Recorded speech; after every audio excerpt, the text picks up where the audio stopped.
Monty Williams is getting a lot of praise after the Pistons' last loss to the Cleveland Cavaliers and some of the decisions he made with the rotation, with some of the lineups on the floor. We'll talk about the decisions that he made and how he can even get better as the season continues to go in today's episode of the Locked On Pistons podcast. You are Locked On Pistons, your daily Detroit Pistons podcast. Part of the Locked On Podcast Network, your team every day.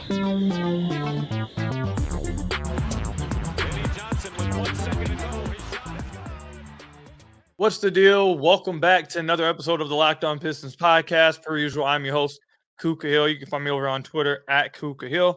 I want to thank you guys for making Locked On Pistons your first listen of every single day. We are free and available on all your podcast platforms. If you haven't already, head to the YouTube channel at Locked On Pistons.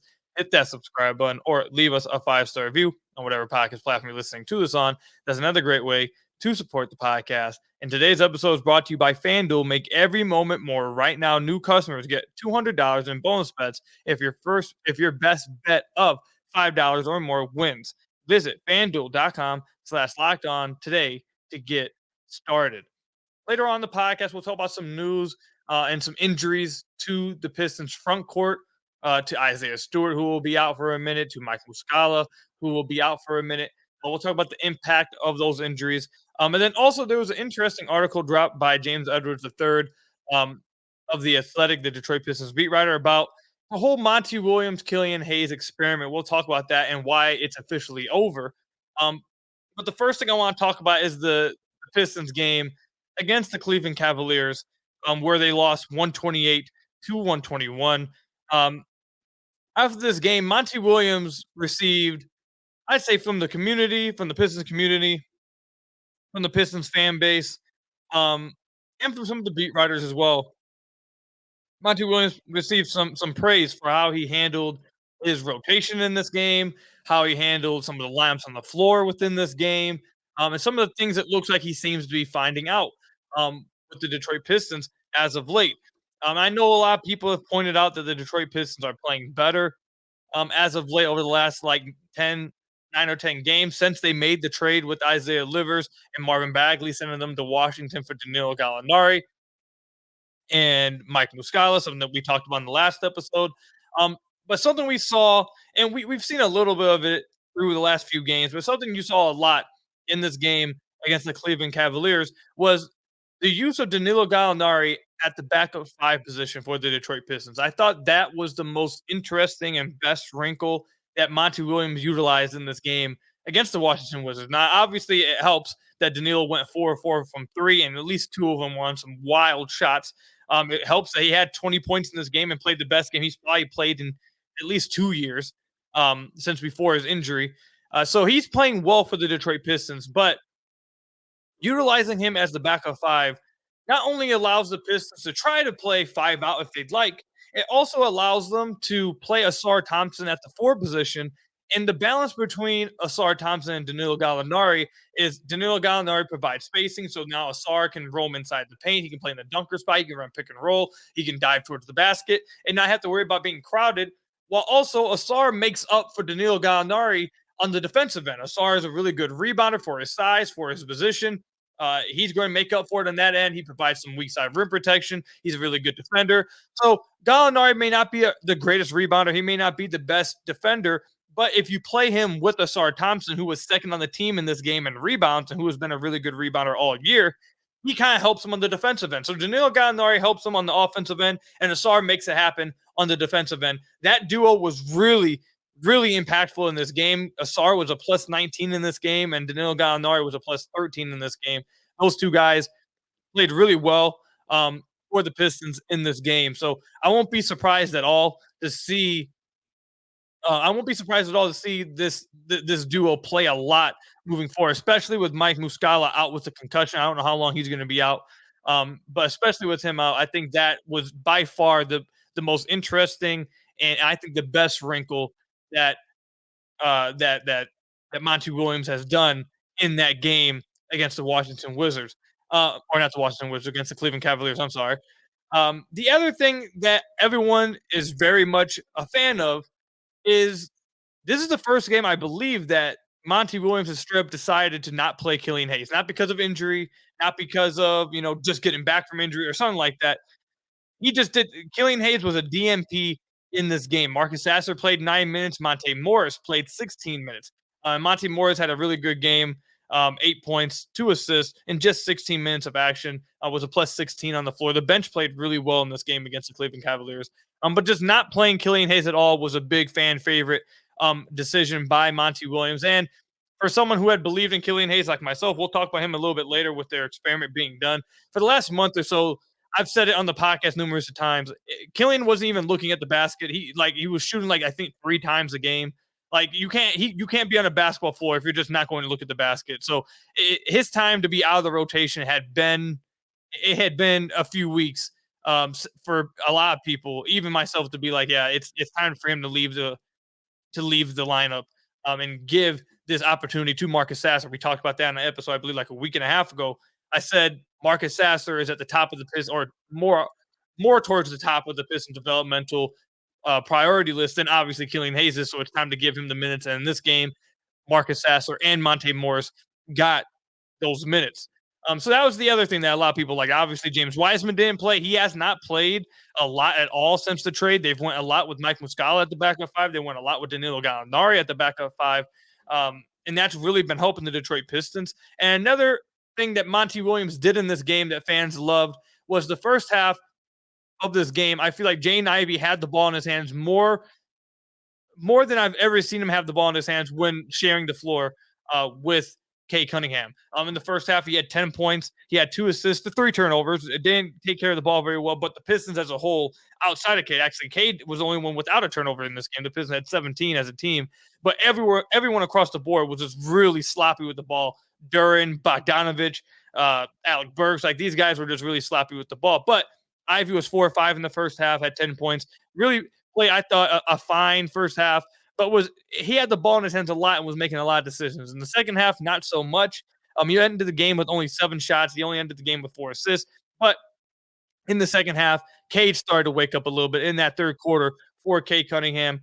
He went 2 for 2. He had 4 assists to 6 points, 0 turnovers. So Cade started to get the ball in his hands a little bit more. He started to play and get things going. So that play had to do with it as well. I'm sure fans want to see even more of a balance between those two guys throughout a game, not just for a half, but just throughout a game. Want to see a little bit more balance, a little more of a yin yang between Jaden Ivey and Cade Cunningham. But I think the Pistons are inching closer to that. I think they're trying to figure it out. Monty Williams is trying to figure out. So I think all those things are positives looking forward for the Detroit Pistons for the rest of this year. However, I don't think it was a perfect game by Monty Williams. I think there was one big mistake that he had made in this game. And it continues to be the use of Ausar Thompson. So with 7 minutes and 30 seconds to go in this game, in the fourth quarter, the Pistons were up 105-100. Ausar Thompson came into the game in the third quarter with 2:09 left, played all the way until the 7:30 mark of the fourth quarter. He was a plus 14 in those minutes. He was playing exceptional on the defensive end, playing really well offensively, moving around, crashing into the paint, making the right passes. He was playing extremely well. And then at the 7-minute and 30 mark, I tweeted this out as it happened.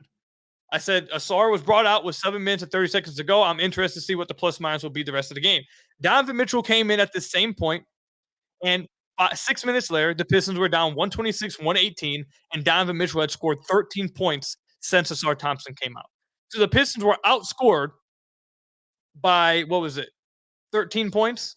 I said they had a 5-point lead, and they were down by 8. So yeah, they outscored by 13 points in that spree since Ausar went out with 7 minutes and 30 seconds to go. And they were trying to guard Donovan Mitchell with Cade Cunningham, trying to guard him with Jaden Ivey. And Donovan Mitchell just had his way. When your best defender is on your bench and he's playing really well, the Pistons just didn't utilize him. And I think that lost them the game. Ausar Thompson maybe can't stop Donovan Mitchell, but I think he sure as hell could have tried, and he would have a good shot at it. Ausar's a really great defender on ball, and he was playing a really great defensive game in this one against the Cleveland Cavaliers. So I think while Monty seems to be figuring out some things, which is a positive, figuring out how to use lineups, figuring out how to put spacing under the floor. In this game, he started Mike Muscala at the 4, so he's really went with full-on spacing. He's really trying to find those lineups offensively, so I think that's a positive. It seems like he's trying to get Jaden Ivey involved more. That's a positive. I still think they're struggling to find a way to play Ausar Thompson impactful minutes and for long stretches of the game because of how concerned he is about making him fit offensively. I think that's something that is going to continue to be a topic of discussion for me, and I think it's going to continue to be a mistake of Monty to not play Asar Thompson more, especially in games like this where he's playing a really good game, and then the player on the other team that he would be guarding starts going off and ends and turns your lead into an 8-point lead for the other team, an 8-point deficit. So I think Monty's learning, and you're starting to see him do some things with this squad. It maybe took way too long. Not maybe. It definitely seems to have taken a little bit too long. It's February. This has the worst record in the NBA. A trade did have to happen to get that kind of personnel. So I guess maybe you give him a pass with that. But as much as you're seeing some improvements and some new wrinkles that I like, I think the Asar Thompson issue continues to rear its ugly head. I think Monty really needs to get a handle on Asar Thompson and how he wants to utilize him and playing him in impactful minutes, especially in situations like the Cleveland Cavaliers game. But let me know what you guys think in the comment section down below or over on Twitter at Kook Hill about some of the decisions Monty Williams has been making over the last 9 or 10 games for the Detroit Pistons.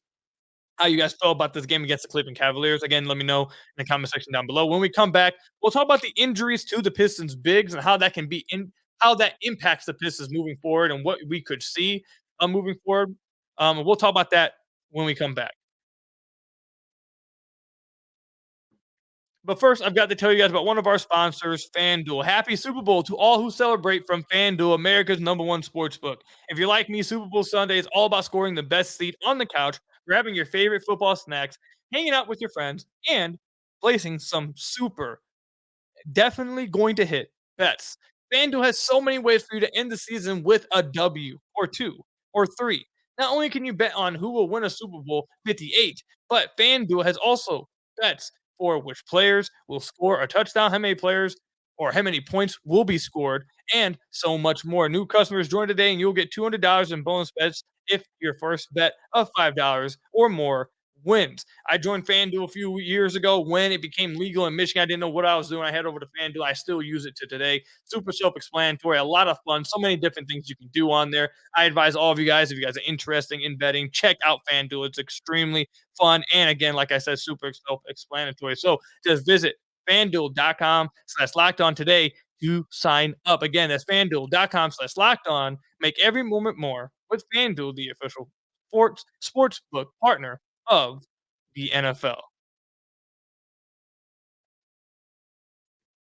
So I want to thank you guys again for making Locked On Pistons your first listen of every single day. We are free and available on all your podcast platforms. If you haven't already, head to the YouTube channel at Locked On Pistons, hit that subscribe button, or leave us a 5-star review on whatever podcast platform you're listening to this on. That's another great way to support the podcast. Give me just 1 second. Let me go ahead. It's a little hot in here. I gotta take a drink of water real quick. So the Pistons are or have suffered a few injuries to their front court. Adrian Wojnarowski tweeted out earlier today that they will be without Isaiah Stewart for the next 10 to 14 days, where he will be reevaluated. So it could be longer. We know how that goes with the Pistons. In 2 weeks, he'll be reevaluated. Maybe he's out another week after that. Maybe he's out another 2 weeks after that. Who knows? But that's when he will be reevaluated. Stu has been bitten by the injury bug low key for the last 2 years. He suffered an injury last year that made it to where he only played 50 games. This year, he's had numerous injuries. He's dealt with an ankle injury twice. He's missed multiple games on 1, 2, 3 occasions, and now he's out again. I wonder how many games he's going to play this year. And it is something to keep your eye on with Stu. This is now back-to-back years where it looks like he's going to play. I mean, I don't know how many games he ends up playing this year, but he's not going to play. I'd assume 60 games this year. Um, he's probably going to fall. I'd say probably in between 50 to 55 games played this year because of this. Just stay tuned.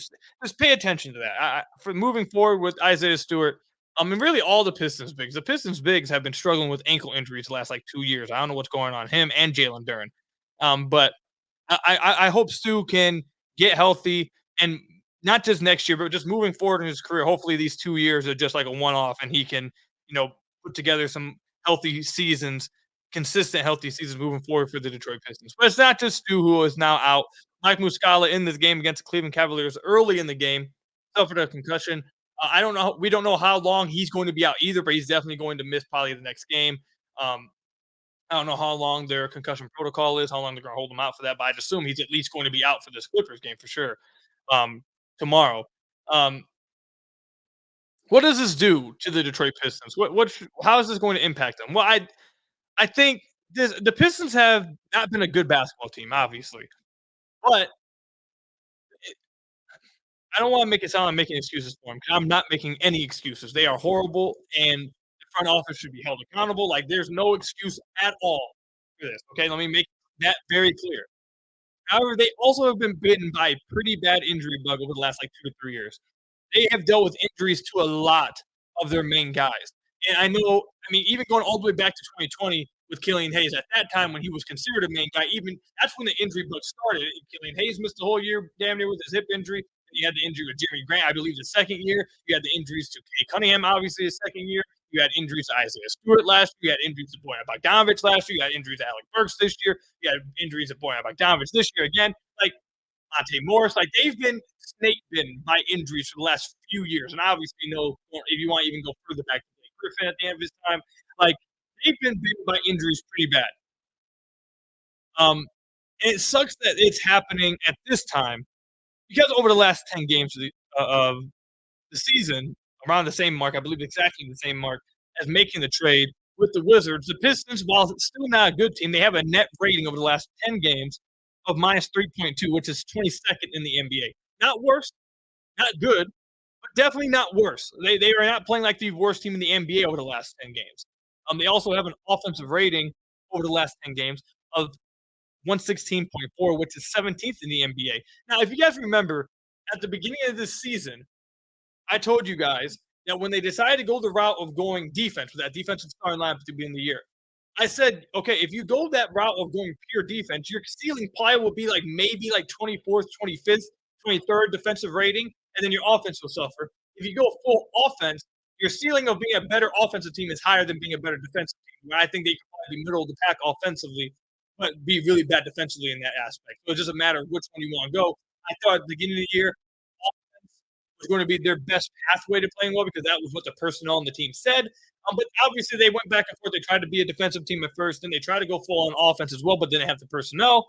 Now they had the personnel with Mike Muscala, with Danilo Gallinari, being able to play Isaiah Stewart at the backup five position and play five out with him instead of trying to push him into that backup four spot. And you saw they were playing like a middle of the pack offense.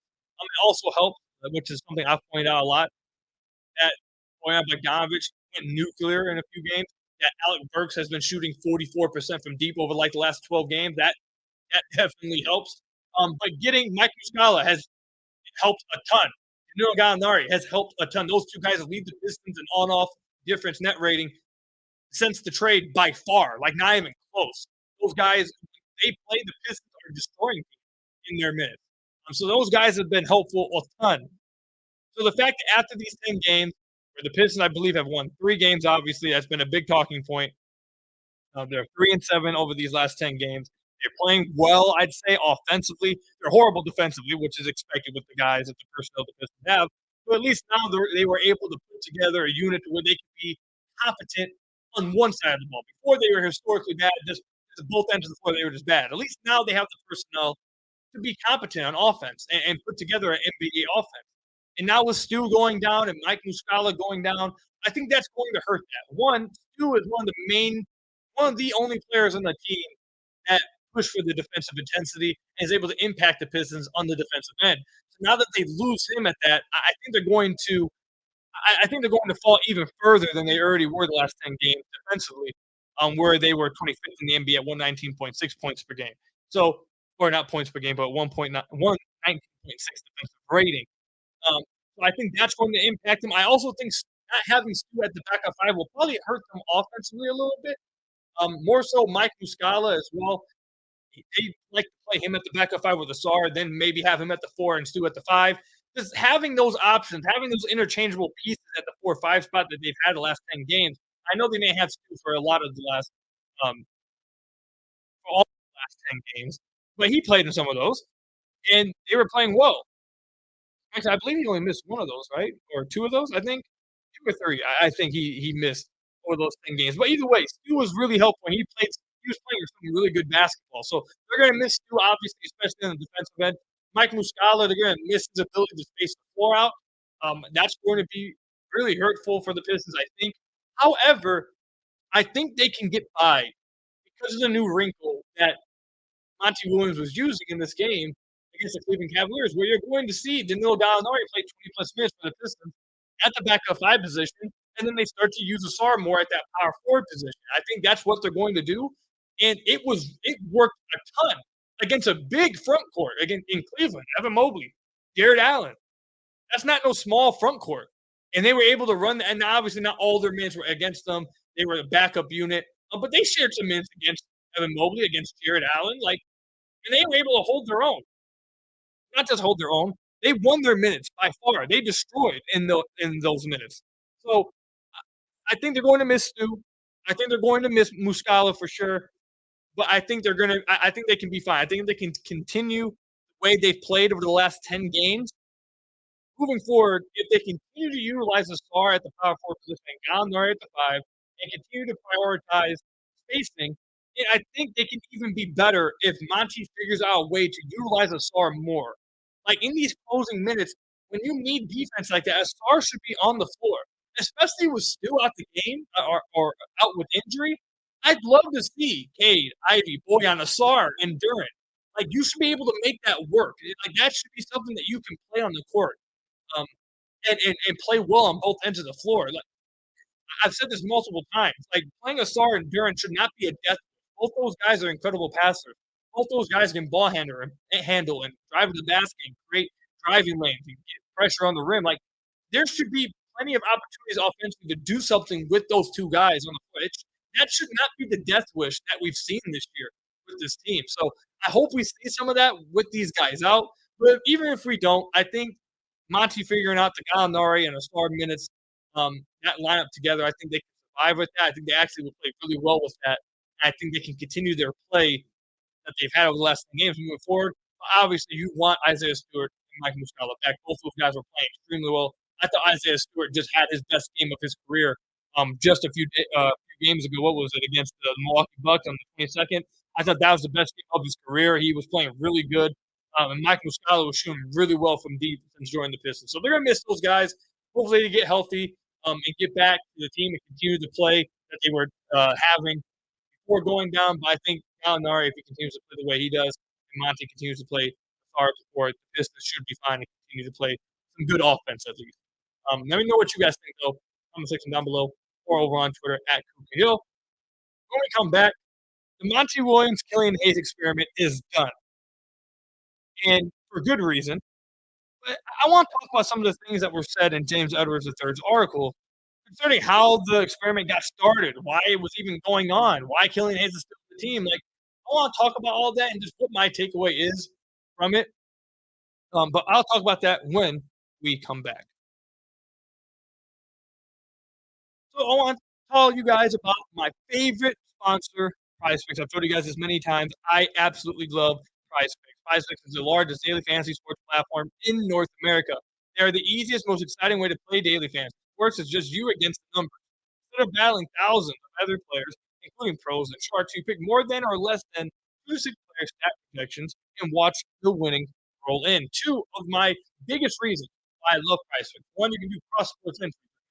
NFL and NBA into the same entry. NFL and hockey, NBA and hockey, NBA and baseball. Heck, you can even go NBA, which I thought was really cool. You can go NBA and esports. They have everything on PrizePicks. I promise you, any sport you can think of, they have it on there. It's crazy. I think that by far the best thing that PrizePicks offers is their reboot policy. If you play daily fantasy sports, you know that injuries can absolutely destroy everything for you. But with PrizePicks, let's say you have a player in a football or basketball game, and they exit in the first half and don't return the second. Other places you're screwed. Almost every other place, you're done. It's over with. It is what it is. You've lost. But with PrizePicks, your player will be rebooted. PrizePicks is the only daily fantasy sports platform with an injury insurance policy, and I'm telling you guys, that is big time. So go to PrizePicks.com/LockedOnNBA and use code LockedOnNBA for a first deposit match up to $100. Again, go to PrizePicks.com/LockedOnNBA and use code LockedOnNBA for a first deposit match up to $100. That's with PrizePicks, where you can have daily fantasy sports made easy. So I want to thank you guys again for making Locked On Pistons your first listen every single day. We're free and available on our podcast platforms. If you haven't already, head to the YouTube channel at Locked On Pistons, hit that subscribe button, or give us a 5-star review, whatever podcast platform you're listening to this on. Another great way to support the podcast. So the Killian Hayes, Monty Williams experiment is done. It is officially over with. He did not play at all in this game against the Cleveland Cavaliers. I don't expect him to see the floor anymore the rest of the year, as long as he's on this team, unless there's like an injury to one of the guards. That's the only time I can see him getting any type of minutes for this team. And I think it's very likely that he will not be on this team past February 8th. Whether it's by trade, whether it's by getting waived, I don't think Killian Hayes will be on this team. I think there's a good possibility he won't be on this team after February 8th. And if he is, he will be DMP'd the rest of the year. And this will be his final season in Detroit and maybe his final season in the NBA. Now, everyone knows that I was someone who believed in Killian Hayes. I still think there's a player in there. And whether he's – a lot of players have a player within them. Whether they're actually able to get that player out consistently, it is what it is, right? That's where you find, what a lot of fans – a lot of guys can't get that player out. So while I do believe that Killian Hayes has a player in there, and I root for him, I hope he, has success. It's over. It's over for his time in Detroit, as it should be. And I'm well aware that it may be over for him, at least right now, in the NBA. But what is interesting about this is an article that was written by James Edwards III in the past day or so. I believe it was yesterday he wrote this one. I believe on the 31st. He talked about what's next for Killian Hayes. And in that article, he spoke about why Killian Hayes was even on this team. And it's something that he mentioned on this podcast. For those of you guys who are Locked On Pistons listeners, you guys know this news he wrote in here this week. A week ago when James Edwards III came on the podcast and we talked, he said that he felt like the only reason why Killian Hayes was on this team was because of Monty Williams. That if it wasn't for Monty Williams, Killian Hayes would not be on this team right now. He would have been traded in the offseason. He would have been gone. But Monty Williams stepped in, which is something that he seems to have said in this article, that Monty Williams basically stepped in, and I'm not quoting him, but summarizing it. Let me see if I can finish. Let me get my hands on Killian Hayes. I've liked him from afar. I think I can make him into a really good player. I like his tools, etc., etc. And with that, I had no problem with if Monty Williams trying to make Killian Hayes. I was one of those people who believed Killian Hayes could be a player, but I just think I think it's crazy that we're sitting here at February 1st, and it's basically being like well-known knowledge that the Detroit Pistons head coach was okayed, I should say, was okayed to not play one of their best players in Jane Ivey, not start one of their best players in Jane Ivey, in favor for Killian Hayes, who, let's face it, was one of their worst players, for as long as he did. And if it wasn't for an organizational meeting that happened, 2 weeks ago, it's possible it could still be going on right now. It's possible that it would still be going on right now. So I think it's crazy that it got to that. I don't think it ever should have been something that was going on. If Monty wanted to try to fix Killian Hayes and make him an NBA player, that's fine. You can do that by playing him at the beginning of the year, 20 to 25 minutes off the bench. You could have done that. That could have been the thing. I don't think the Pistons front office should have allowed what Monty Williams was trying to do with Killian and Jane Ivey at the beginning of this year. And I know the most common response to that is going to be, well, you don't want your front office, telling your coach what to do or making his rotation for him or all that kind of stuff. And okay, I agree with that. You should not be having your front office micromanaging your head coach and telling them what to do and what they can't do and making the rotations for them, what lineups to do.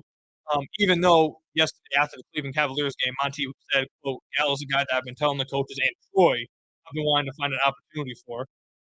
It seems like he's admitting that he talks to Troy now about rotations. At least that's my takeaway from that. But nonetheless, I am not saying that Troy should have been involved in the rotations.